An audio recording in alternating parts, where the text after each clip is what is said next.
Lord Hastings के शासनकाल का पहला राजनीतिक काम नेपाल युद्ध था।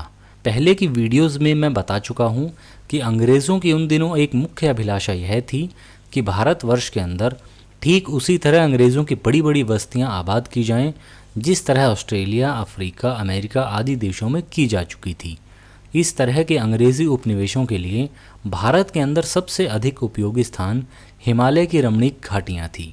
इसलिए देहरादून, कुमायूं और गढ़वाल के इलाकों पर अंग्रेज़ों के बहुत दिनों से दांत थे, किंतु ये जिले उस समय नेपाल के स्वाधीन राज्य में शामिल थे। यही हेस्टिंग्स के नेपाल युद्ध का वास्तविक कारण था। इससे कुछ साल पहले भी महाराजा रणजीत सिंह को भड़काकर और उससे मदद का वादा करके अंग्रेज़ उसे गोरखों से लड़वा चुके थे। प्रसिद्ध अंग्रेज़ इतिहासज्ञ प्रोफेसर एच विल्सन लिखता है कि किसी भी यूरोपियन जाति के लोग केवल एक ऐसे प्रदेश और ऐसी जलवायु में बस सकते हैं और फैल सकते हैं जो हिंदुस्तान के गर्म मैदानों की अपेक्षा यूरोपियन बस्तियों के लिए अधिक अनुकूल हों और जहां पर उनको स्वतंत्रता से फैलने के लिए काफ़ी जगह हो। और यदि कभी भी एशिया में अंग्रेज़ों के उपनिवेश किसी ऐसे स्थान पर कायम होंगे जहां अंग्रेज़ों की नैतिक और शारीरिक शक्तियां ज्यों की त्यों बनी रह सकें, तो इसकी आशा है कि हम केवल भारतीय हिमालय की पहाड़ियों और घाटियों में ही रह सकते हैं। यानी इस तरह के उपनिवेश जब कभी कायम होंगे, गोरखा युद्ध के प्रताप से ही कायम होंगे। जाहिर है कि भारत में अंग्रेज़ों के उपनिवेश बनाने के लिए इन पहाड़ी इलाकों की ज़रूरत थी और ये इलाके बिना नेपाल से युद्ध किए मिल नहीं सकते थे। किंतु युद्ध का ज़ाहिरा कारण कुछ और बताया गया। सारण और गोरखपुर के जिलों में भारत और नेपाल की सरहदें मिलती थी। सरहद की कुछ ज़मीन कंपनी और नेपाल दरबार के बीच विवादग्रस्त थी।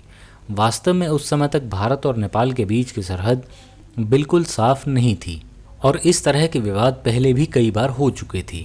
ये विवाद दोनों राज्यों के संयुक्त कमिश्नों के सुपुर्द कर दिए जाते थे और आमतौर पर उन कमिश्नों का फैसला दोनों स्वीकार कर लेते थे।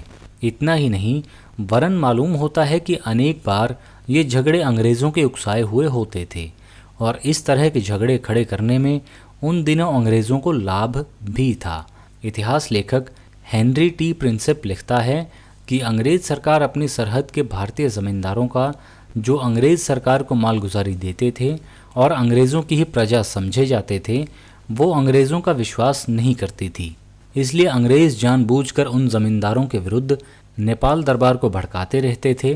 प्रिंसेप यह भी लिखता है कि चूंकि अंग्रेज़ सरकार ने इन ज़मींदारों के साथ स्थायी बंदोबस्त कर रखा था, इसलिए ज़मींदारों की भूमि छिन जाने या कम हो जाने से अंग्रेज़ों की कोई हानि नहीं थी और न ही उन्हें इसकी परवाह थी। और जब कभी किसी झगड़े में अंग्रेज़ ज़मींदारों का पक्ष लेते थे तो नेपाल सरकार अंग्रेज़ों का कहना मान लेती थी। इस बार भी वास्तव में झगड़ा कुछ ज़मींदारों और नेपाल सरकार के बीच था और इसमें कुछ भी संदेह नहीं कि यदि अंग्रेज़ चाहते तो पहले के झगड़ों की तरह इस झगड़े का भी शांति के साथ निपटारा हो जाता। किंतु इस बार हेस्टिंग्स की इच्छा कुछ दूसरी थी।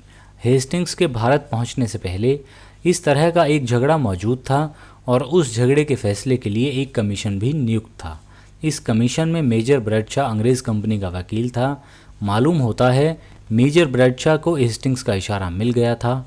मार्च सन 1814 में एक दिन अचानक और अकारण मेजर ब्रैडशॉ ने अपने साथ के नेपाली कमिश्नरों का अपमान कर दिया। प्रोफेसर विल्सन इसके बारे में लिखता है कि नेपाली कमिश्नर मेजर ब्रैडशॉ से मिलने आए। मेजर ब्रैडशॉ ने उनके साथ अशिष्ट भाषा का उपयोग किया।